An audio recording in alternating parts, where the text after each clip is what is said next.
Good morning, good afternoon, good evening, wherever you are in the world. We are back with another Neurodiversity Stories. Happy New Year. I hope you had a really fantastic festive break and all set for the year ahead. We are back with Neurodiversity Stories. We have another incredible guest to kick off the year, Susie Taylor, a great friend of mine who I've known for many, many years, watching the incredible work that she's been doing in the neurodiverse sector. And we are talking all about assistive technology. I also want to say a massive thank you as well to our new sponsor, Orcam Learn, who do incredible work within the dyslexia sector, within AI as well. And to let you kind of explain what they do and the incredible work they do, please do check out this video. Hi, I'm Victoria from Orcam Technologies. We develop life-changing personal AI innovations that empower people to achieve greatness, including those who are challenged by reading. We created the highly advanced Orcam Read, a handheld laser-guided reading device designed for people who have low vision and reading challenges. With the press of a button, the device reads any text in real time. And the world took notice of Orcam Read's innovative reading independence with many prestigious awards, including recognition as a Time Magazine 2021 Best Invention. The amazing feedback we received motivated us to evolve Orcam Read into our latest invention, an AI-driven learning tool designed for students of all ages who have learning challenges, including dyslexia. And here it is, the cool and colorful Orcam Learn.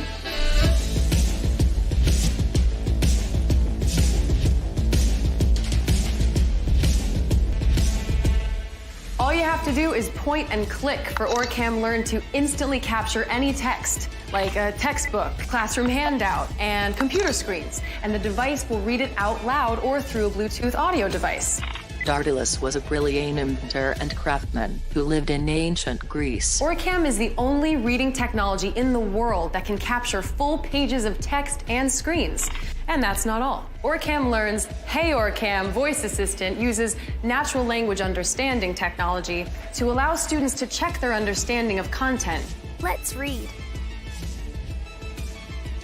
Got it? Go ahead and start reading. Why didn't you come? She said to the strange woman. That was wonderful. You read 3 sentences correctly. Well done. And reinforce reading comprehension with interactive questioning and answering. Hey Orcam, ask me. Which animal guides Mary? What's Mary's cousin's name? Where does Mary take Cohen? Students are also able to pose their own text-based questions and receive answers thanks to this tech. And check this out. We engineered the core features of this amazing device to operate completely offline, making it ideal for in-class use and taking exams independently. Define solar system. The solar system also contains smaller objects. Orcam Learn not only maximizes study time, it promotes confidence, control, and makes the entire learning experience a whole lot cooler. Especially during these times of remote learning and reduced learning support, Orcam Technologies is in the business of making life easier for students who face reading challenges, including dyslexia. Orcam Learn. The future of learning fits comfortably in your hand. So guys, a massive thank you to Orcam Learn for all the details. They will be in the blurb, and please do reach out and get in touch with them for the incredible products that they do. Now moving on to our main event, we would love to welcome all of your chat around assistive technology. I know I have some incredible connections on a global scale, or all use, there we go, my words out, assistive technology. So please do jump into the chat. If you have any questions on this, then please do let us know. But without further ado, I'd love to introduce you to Susie Taylor. If you don't know her, you will know her after this chat.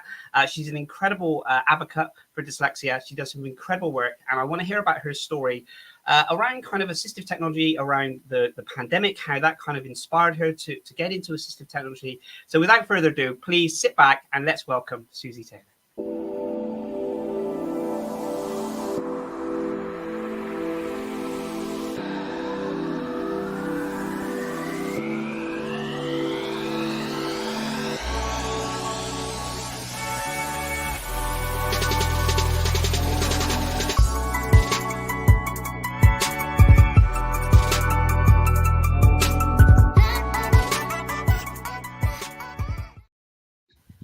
Susie, good morning. Happy New Year. How are you? How is your new year started? How are you doing? Happy New Year! Yeah, it's been a good start so far. We'll see how things go. I mean, it's not as weird as 2 years ago, because about this time 2 years ago I found out my best friend had dropped dead. So it's a better start than that one. My goodness, absolutely, Susie. I'm sorry to hear about that, Susie. I wanted to bring you on today purely because, like I said, I know you've been a guest for Neurodiversity Stories. We were talking about this offline a couple of years ago. So my goodness, how time flies, and a lot's happened since then. Not just in the movement around dyslexia, but also the movement of I guess assistive technology, or the tools that change and how it can help. So, can you tell us a little bit about yourself, Susie, and kind of how, kind of a little bit about your background and your story? Yeah, well, I mean, I got into assistive technology totally by accident. I mean, it wasn't one of these things that I knew about. I knew about Dragon. I had my own version back in 2017, which I tried to sell to my work. That didn't work very well. But when I left my work and I started blogging, the pandemic came along and Claro Software came along and said, "Why don't you try our softwares?" And I was like, "Yeah, okay." And they were bringing out a new thing called Claro Writing Helper, which they were trying to show me how to work and everything, because I had just signed up for the Open University. I was putting that on, and it sort of went on from there, because I was blogging about using this assistive technology and how, I could see it could help me. And I was also working with an author called Ian McKinnon to try and improve my writing at the time. And he was telling me about using things like text to speech, so I could hear where I'd made mistakes. And I found that that was a lot easier for me to find out where I'd done things wrong. And then Orcam came along and said, "Do you want to try our products?" So I tried Orcam, and things have sort of progressed from there. I've found out things like Present Pal, Boost, all the products in Adventido. Yeah, it's just been like mind blowing. And you know, okay, my blog is broken, which is a shame, but I turned my experiences with the Open University and the fact that I'm studying criminology, and the fact that I have all these people contacting me pretending to be the same person. I turned them into short, funny stories about using assistive technology and talking to these scammers through my character that I made up called Wilma Mayhem. I was going to go for something more traditional like Morig, but I couldn't remember how to spell it. So I just I went to school with somebody called Wilma, and I was like, well, she causes mayhem wherever she goes because she's trained at St. Trinian's, which not a lot of people get the joke. Well, a lot of people who are British get the joke. If you've ever watched St. Trinian's, a pile of schoolgirls who cause mischief wherever they go.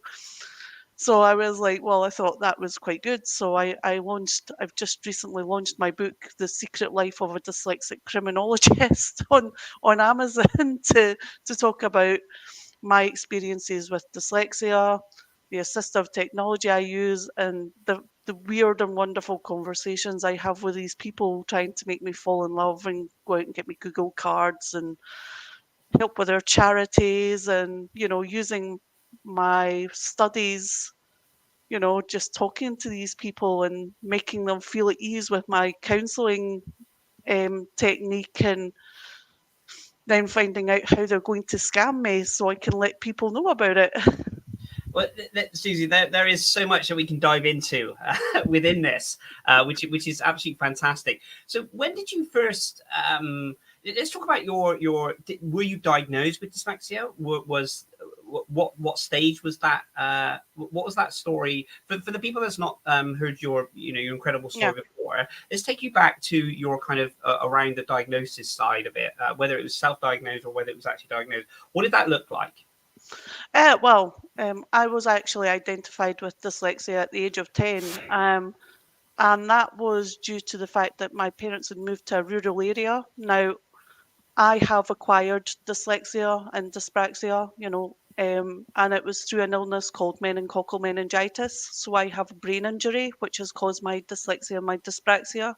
I have gone in and found the research behind that, so I know that that's where my original dyslexia had come from. But, this was 1981 or something, and I was told it was just a reading and writing problem. So, I was like, once I learnt to read and write, which I still can do, very slowly, my problems are things like working memory, remembering what I read. If somebody comes up and questions me, right, scan that and tell me what you've read. I have no recollection whatsoever. So using assistive technology is actually better for me to listen to it because I find that I can go over it as many times as I want. It's a lot quicker. Uh, so that was my identification. So it wasn't really, I had a massive accident, I smashed my leg up, a badly parked car, ended up hospitalised, and I didn't realise dyslexia was a problem till I returned to work. And I was never out of HR. I mean, it was so stressful, and I couldn't work out what the problem was. And I thought, well, surely it can't be dyslexia. But I started looking it up when I was like, yeah, that's what the problem is.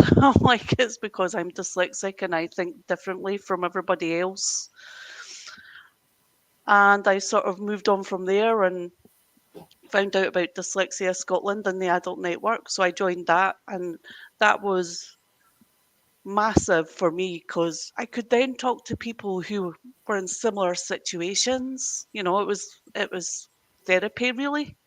Did you find, Susie, when you, I remember my diagnosis at the age of 36, and my kind of euphoria moment, I guess, and the first time that I felt that someone was actually speaking to me was when I was watching a news bulletin in the afternoon. They were talking about florists, and they were saying, they were talking to the florist, and they were thinking about. I was thinking the interview was about being an entrepreneur, and saying, the interview was on that stage, but the interview was really based around her dyslexia. So she would mention, I can make the most beautiful bouquets, but don't ask me to spell them. I can do this.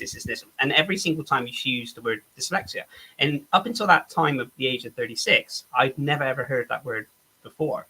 But it was that first time when she started mentioning about how it affects her in the sense of how she sees the world and these different things. Was that the kind of moment for you when you were speaking to Dyslexia Scotland, that you just felt like these people get you? Yeah. Plus having looked on it in Google, it was like a light bulb moment because I was reading things and I could actually visualize myself being in that situation. I was like, that's talking about me. I'm like, oh, yes, I can now see why I'm having some issues because easily distracted. Yeah, just took a telephone call.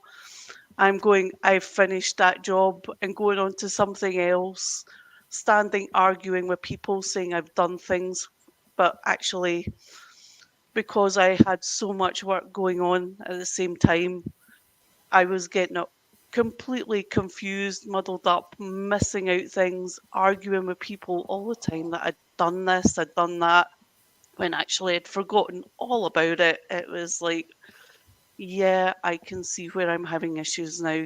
I'm needing a bit of help. Was that draining, Susie? Yeah, it was actually. It was completely exhausting.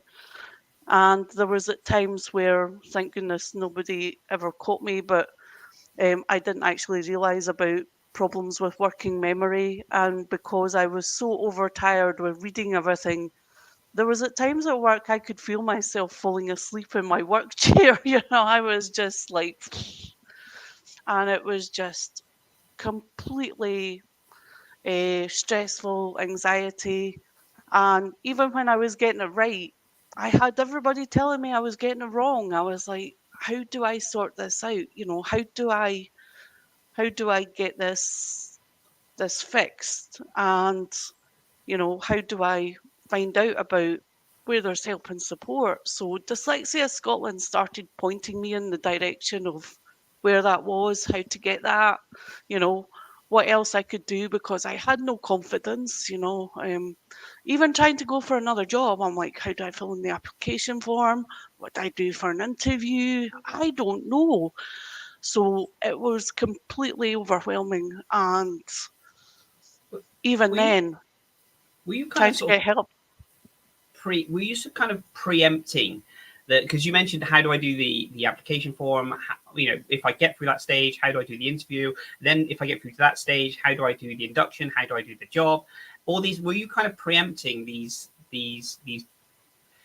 problems in your head while you were obviously struggling?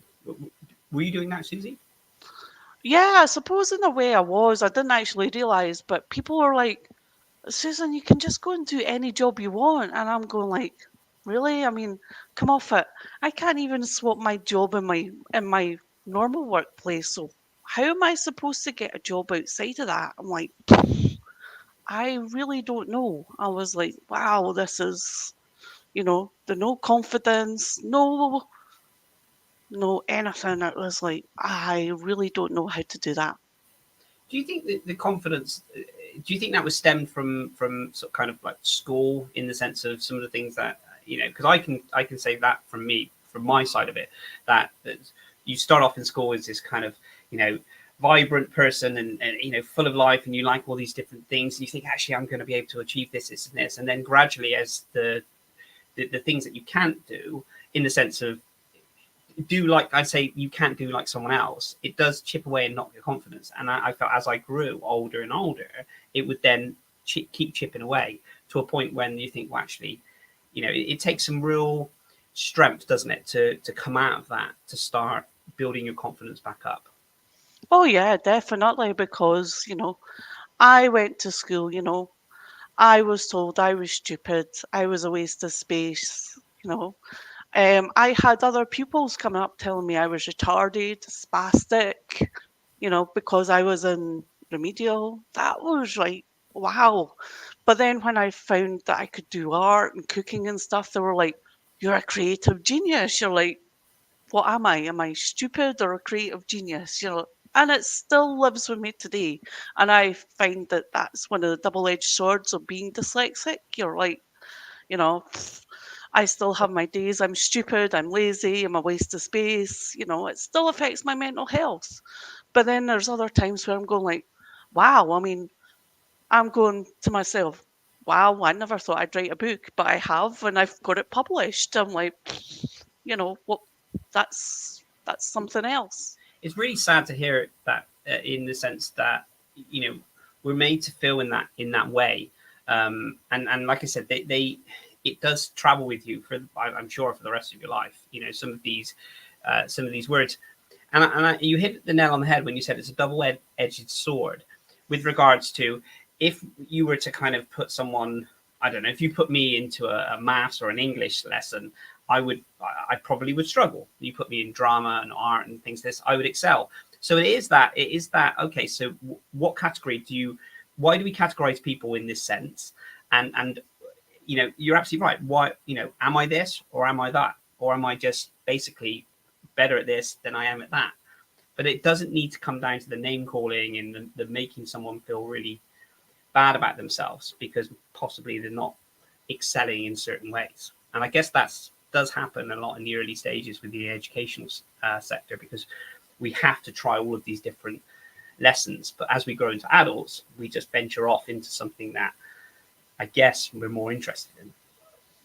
Yeah, I know, and one of the things that I find frustrating now, and I hear quite a bit of it, is schools handing out things like iPads to dyslexic pupils, but they don't teach them how to use the assistive technology in it to be able to aid them. And I find that quite frustrating. I'm like, well, why isn't this part of the education system? You know, if a child's struggling to spell, let them use the dictation that's already built into the word product, or let them use immersive reader, read aloud, let them see how it works, and, let them build their confidence and benefit them from it. And I think that it should be more in primary and secondary school. And I'm glad I've got it in further education, but, I think it should be throughout, workplace, everything. Do you think there are some incredible schools out there that are embracing things like AI, and they're embracing the technology revolution, I guess. Although I feel like it's been here for forever, even though in my younger generation it wasn't. But you're absolutely right. It's why in the outside world we embrace technology, as in, we've got our mobile device. If we need anything, we Google. If we need assistive tech, we will use the assistive tech. But in some situations, still in the educational sector, not every sector, not everyone, which thankfully, it is a case of, this is, you mentioned it, here's the iPad, get on with it. Here's, can we bring this assistive technology into it? Not too sure how to use it. Why do you think we're still hesitant? And again, it's just a thought and opinion on this. Why do you think they're too hesitant to really go all in on assistive technology? I think it's apart from lack of knowledge, because I find that there's a lot of people with a lack of knowledge about assistive technology, because there's not many people who actually know about it. Even talking to people that I know go, oh, I didn't even know about that. So talking to people about assistive technology, letting people know, there's more than just Grammarly or Ginger or things that we see advertised. There's a lot more there than you don't know about, like text to speech. It just depends what sort of budget you have, or what sort of education you're in, or what are your needs, because assistive technology, there's no one size fits all. It's what's going to benefit you and what you're happy with. I have a number of scanning pens. I love them all. They've all got their uses. My preference is the Orcam Learn, but that's because I'm dyspraxic. And the other ones, I have to literally drag along the page, which is just as tiring as reading sometimes.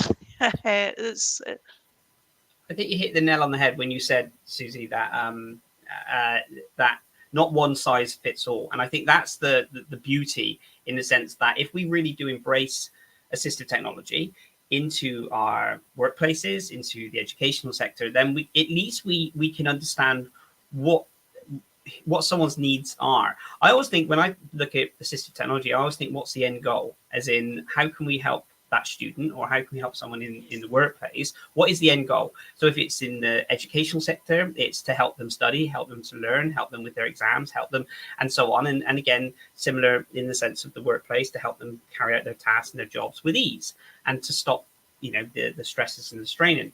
But I do feel that we do need to embrace it more. I do feel, though, that we have embraced, if I think about assistive technology, say 3 years ago, or even 4 years ago, 5 years ago, I think there has been a revolutionary kind of shift within this. But I still feel that we're still a very few years away from it really kind of becoming accepted. Yeah, well, come off it. You see the arguments about Chat GPT these days, and how it helps people. I mean,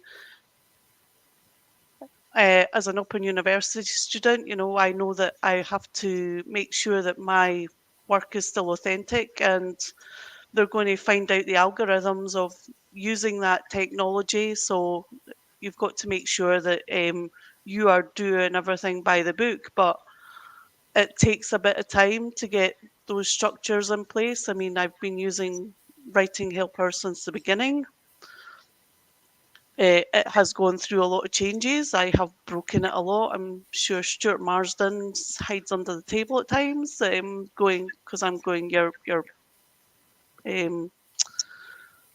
software's broken again, or it's just not working for me. But being able to work out how to structure things, how to get that big plan that you have in place broken into tiny little sections that you find manageable is very, very important. I mean, I like using things like the Pomodoro technique. So I'm only studying for about 25, 35 minutes. Then I'll take a 10-minute break. Then I'll study again for another 25, 30. And it helps my brain just process things better. I find it helps improve my concentration. So for people that are not aware of that, Susie, would you like to explain that? That's the ticking noise, isn't it? Yeah, it's the tomato technique. So you can put on a timer and study for so many minutes, and then take a 10-minute break. Go make yourself a cup of coffee, go away and do something else for 10 minutes, and then go back to studying. It just allows your brain that time to process what you've been studying, because if you are overtired or doing something else, you're not going to be in the mood for studying that thing, or your brain's not going to automatically go, yes, I want to learn history about criminology today. Your brain might be going, no, actually, I'm away somewhere else doing something else. So that's really interesting, isn't it? That I tend to do work within kind of a 20-minute. I'll go in and I'll do a task for around 20 minutes, and then I'll try and break off for 10 minutes and then go back to it. And other times when I'm hyper focusing, I will just continuously work on it and work on it and work on it. If we look at the educational sector, or even in the work sector, I guess, let's take the educational sector and the fact that we have a lesson time. Say in the UK, we have a lesson time of an hour.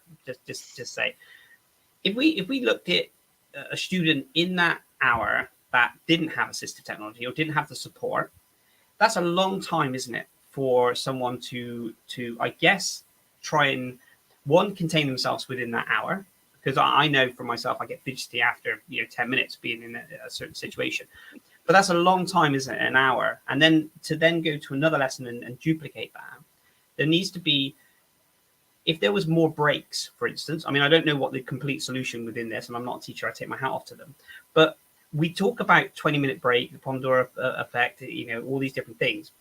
But how do you think we can help within, I guess, the educational sector to break it up a little bit? Yeah, well, that's one of the tricks. Not being a teacher myself, I find that quite tricky, and it's one of these questions where within the criminal justice system that I'm trying to find out about people like myself doing jury service, because sitting there listening to stuff, taking notes, you might be sitting there for a full 3 hours. How do you concentrate for that amount of time, take notes, without missing vital information, and then discussing it at the end with 14, 15, 16 people of your findings and their findings to make sure that you've got the right outcome for the person. It is extremely difficult, and it's one that you're going like, am I allowed to use assistive technology within the court system? And it's one of these questions where everybody's going, that's a really good question. Yeah. And you don't know. Like, That's a really great question. And for that length of period of time, you have to, be on par. You have to really kind of focus, because a certain thing that's mentioned or a certain thing that's said, you have to make sure that you're listening and you're attentive to this. How did that feel when you I know we can't talk about this in any way, shape or form, but to a certain degree, but if you've been in a situation where you've had to kind of concentrate for a really long period of time and then dissect that and then have a conversation afterwards, I know for me that's challenging. It's a challenge for me as well. I think back to when I used to be in retail, and we used to have 3-4 hour meetings in the afternoon where we used to dissect the basically what was our sales and targets and everything else like this. And each manager would go around the table and we'd have to do this. And I remember after that, I mean, this was before I realized I was dyslexic and had assistive tech or anything else like this. And I always remember feeling really burnt out and thinking to myself, like, how can I even articulate what it is that I need to say, purely because of the time that have passed where I'm just concentrating so much. Have you been in those situations, Susie? Many times, and yeah, or you're sitting there and you're listening and you come up with this question which you see as a problem, and everybody else is just going like, where does that come from? And you're like, and then you're suddenly going, they're asking you to put it in a step-by-step process, which doesn't work for me because I'm going like, I just know it's a problem. I can't really explain it. And then you're suddenly feeling stupid going, why did I bring this into the conversation? Oh dear, I'm in trouble here. And you just end up sitting there. I ended up usually sitting in meetings and stuff, just being really quiet because I was like, if I mention this, everybody's just going to go, oh, that daydreamer, that loony has just interrupted the whole conversation and we've got nothing out of it. And I'm going like, I'll just keep my opinions and everything to myself. So It is very difficult. I speak to many people, and they mention about that some of the tactics that they have, because whether it's their dyslexia, the ADHD, or different things, and again, their words, not mine, is that I remember I can't quote exactly who it was, but I follow them on social media, and they do incredible content, and they put a picture up, and it was the gentleman sat there, and he was sat on his hands. And he was sort of looking as if he was listening attentively to the rest of the room. And what he wrote on the caption, which is incredible, it said, this picture, if you look at it, it looks like I'm listening attentive. What I'm doing is actually sitting on my hand and biting the bottom of my lip because I'm trying my very best not to interject. Because that's one of the things that I guess we have where we generally we interrupt, because in our heads we're thinking, I must say this before I forget it. I must say it. And then we blurt out and say it. And sometimes when we say it, we think to ourselves, we then reflect, and it could take, you could reflect on it then and think, oh my goodness, I shouldn't have said that. And then it could take a day, a week, and then it could be something that you regret for, continuation. But that actual blurting out and saying things has definitely been a regular thing for myself as well, Susie. yeah, and thank goodness, but being back in the Open University, compared to my workplace where I wasn't allowed to ask questions, being allowed to ask questions all the time is amazing, because if you don't ask questions, you don't learn anything. And I found that I was in a situation where I really wasn't learning anything. I wasn't going anywhere. Nobody was being helpful. So I was like, and I ended up burning out and having a nervous breakdown because of it, because I'm going like, I can actually see myself learning stuff and moving forward on the outside world, but within this area I am stuck. What was that period like then, Susie? Where, because you obviously have a real love of learning. Because every time I hear the stuff that you're doing, you've done the book, Open University, all these things. What was that stage like before, where you mentioned, you're running kind of the burnout side of it? What was that kind of leading up like, if you don't mind sharing? It was like you kept jazzing yourself up, going like, I can do this, we can get over this hurdle, everything. And then it felt like you were drowning because somebody else was just throwing another gallon of water on top of you, and you kept coming up for air and going like, it's okay, I'm coping, I can do this. And then it was backwards and forwards, and you try and keep it as above board as possible. I mean, I was using lavender oil. I was trying to use sleep apps to relax, go to sleep, but my brain was going like, what's going on here? How can I move forward? Because none of this is working, and constantly getting yourself anxious. I'm heading into work now. All right, what am I going to find? The list of things I've done wrong today. It's like, I just want to be able to move forward and be able to be good at my job. So we had that period, and then obviously we had the pandemic, which we don't need to revisit in the sense, tell everyone about that, because everyone obviously went through that with them, sadly. Then it was kind of your opportunity to start learning again or using assistive technology. What did that kind of look like for yourself? Well, I mean, it was at the beginning of the pandemic when I started the Open University, and thank goodness I've got a very good friend at Dyslexia Scotland, and they were doing their last year at the Open University, and I was doing my first. So, we we usually had a chat at some point, every week. I was geeing her up because she was burnt out, she was ready for giving up, and I'm sitting there going, I really don't have a clue what I'm doing. I was like, this is just like unbelievable, and I'm looking at this thing going, this will take you 5 hours to read. Um, and that's 2 or 3 times, and I'm going like, it's going to take me 5 hours just to read it the first time. Try about 15, 20 hours by the time that people that can proofread, amazing. I can't, I'm going like, wow. And then you've got this assignment and you're going, I've got to break 3 weeks worth of work into an assignment, learn how to reference it, and break what I feel is the best knowledge into it. You're going like, help me. No, what am I doing? I've been daft. I can't cope with this. I'm going, no. But fortunately, I've had the support, and they're going, yes, have your beginning and your conclusion kind of mirrored, and then you can waffle in the middle, but still you still have problems going like, have I referenced this enough? I find myself arguing with myself all the time when I'm ready for admitting stuff, because I'm going, have I got enough referencing? Have I done the referencing properly? Because it's different every single time. Have I made a complacent argument enough, even though I've listened to it 50 million times?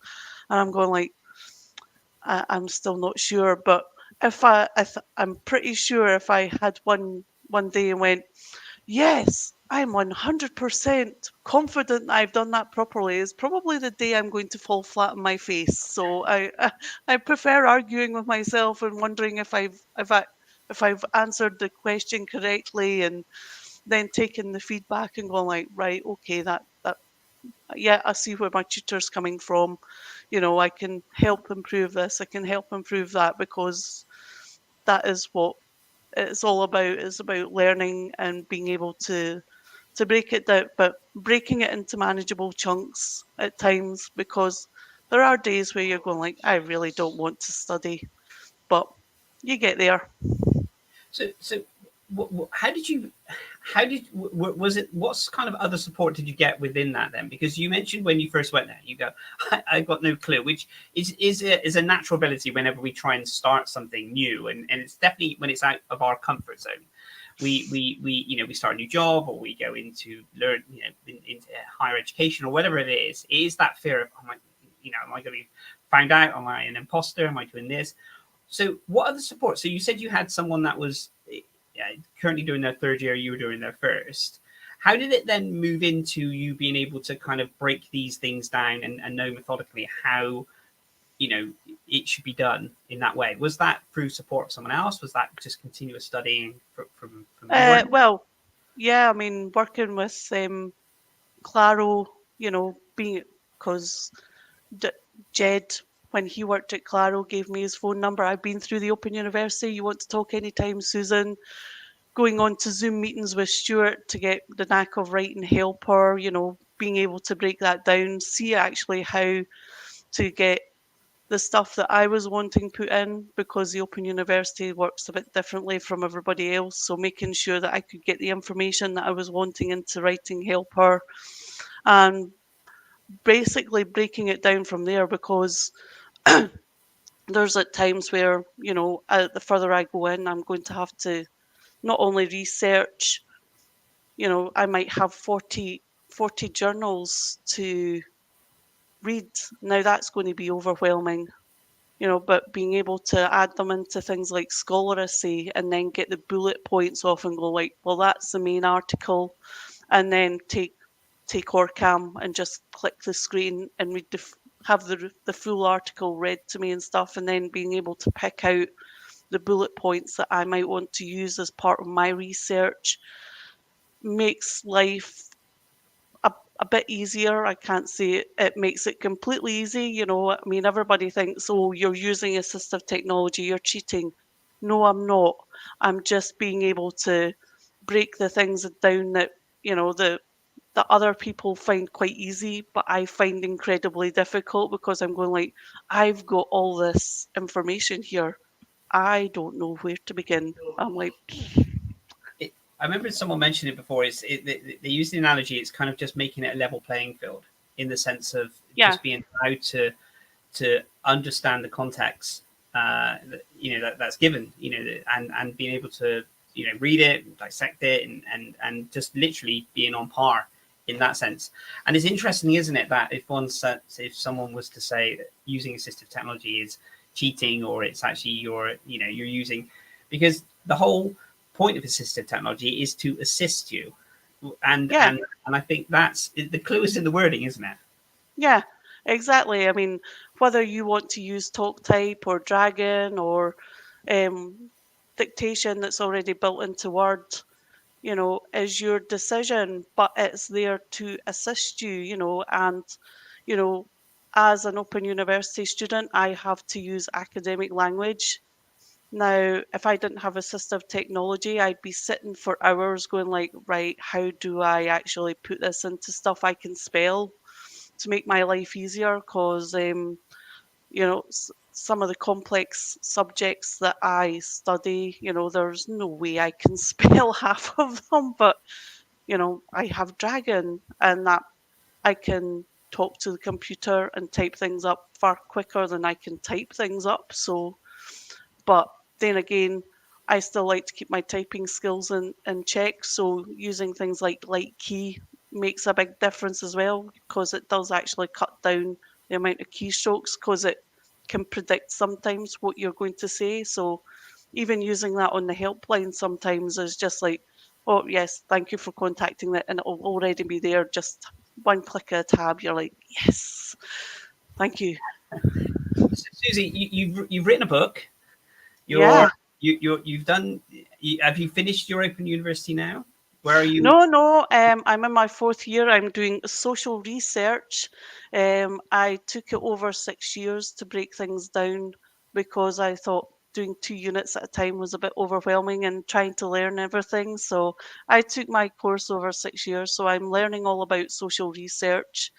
So the next 2 years will be like where I want to take my social research. I was thinking of looking at unions and how unions support the neurodiverse community for taking somebody to a tribunal, because through my own experiences, I found that incredibly difficult. So how can that be improved? And I think that would be an interesting way to research it. But as I say, I can still see myself, because through my Open University studies, I was actually quite intrigued the fact that we talk about all these things in criminology, but we don't talk about disabilities. So hidden disabilities, people who are physically disabled, these people don't commit crimes. I mean, it's just a bit weird that has been completely missed out. So that's my interest within why I've gone into criminology in the first place, is to actually find out how to help a neurodiverse community. I think that's incredibly fascinating in that world. And then you've written your book. Just if you tell our listeners again, what's your book called? And I know it is on Amazon at the moment. Yes, it's called The Secret Life of a Dyslexic Criminologist in Training. It is about a criminologist who is studying with the Open University, and lots of people trying to scam her, and I've put a lot of humour into it. I'm thankful that people like Stuart Marsden have given me some directions with some of the stories. It's all short stories about scammers and I'm glad that people have given me some directions, and a lot of people have found it incredibly good. So I'm hoping that's the way people will take it. But that's where it's to give actual people warnings about scamming online, especially as a woman, because I think it's because I've got the word dyslexic. People think I'm stupid, so chatting to these people and letting them lead me on and just you know join my fan club. You check up on the web. You don't have a fan club, it's exclusive, and I want you to be a part of it, because everybody wants to be a part of something, don't they? And I'm going like, oh, and as part of this exclusive fan club, it will be attached to your passport. Do you think I'm going to hand over my passport details to a stranger? But people do. That's one of the things. It is quite worrying, isn't it? That Yeah. in this, I guess, this day and age of how accessible we are, I guess, online, and to highlight this in any way, shape, or form, what you've done, Susie, is incredible. Even if it's done in, like I said, in story form, so people can kind of take it in. The more the message is still there to just be mindful. So what does the future hold for Susie then? Well, my main goal is getting my Bachelor of Arts in Criminology, and that's going to take a wee while. And I've already got Amazon saying, "Where's the second book?" I'm like, "Oh dear, what have I done?" But there's so many things out there, and it's all positively going forward. And talking to people about assistive technology, getting the world to know about assistive technology and not to be afraid of it. It's there to help you. So we'll see where things go in the future, but it's looking good. So we'll get there slowly. Just have to chip away at it. You do, and I've always said, Susie, I admire your tenacity and your drive and I know there's been a lot of adversity in that sense, and a knock of confidence as we've mentioned, but it's truly inspiring to see you continuously thriving, and I know that it doesn't come without struggles. Completely understand that side of it, but it's so amazing to see the stuff you're doing, the book, and I'm sure hopefully there is planning to be a second book.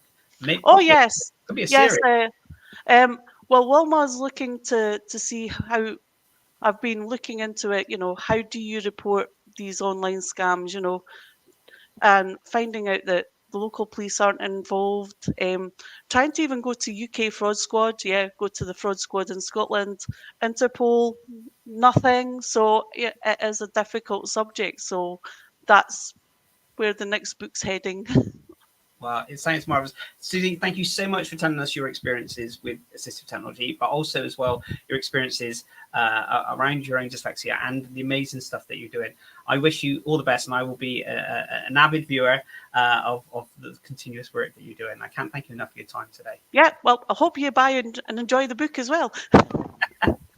Susie, thank you so much. Enjoy the rest of your day, and we'll speak to you soon. Thank you, Susie. Okay. Cheers. Okay. Bye-bye. Bye-bye.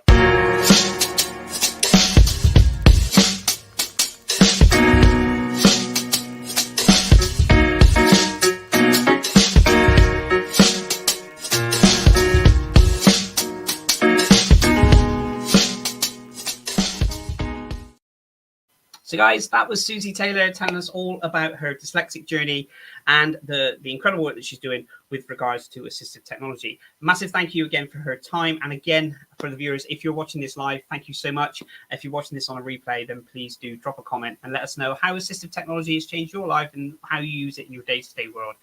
Take care, guys. We'll be back next week with another Neurodiversity Stories. Massive thank you to our sponsor, Orcam Learn. Please do check them out in the blurb. And I hope you've enjoyed this talk today. Take care, guys, and we'll speak to you soon.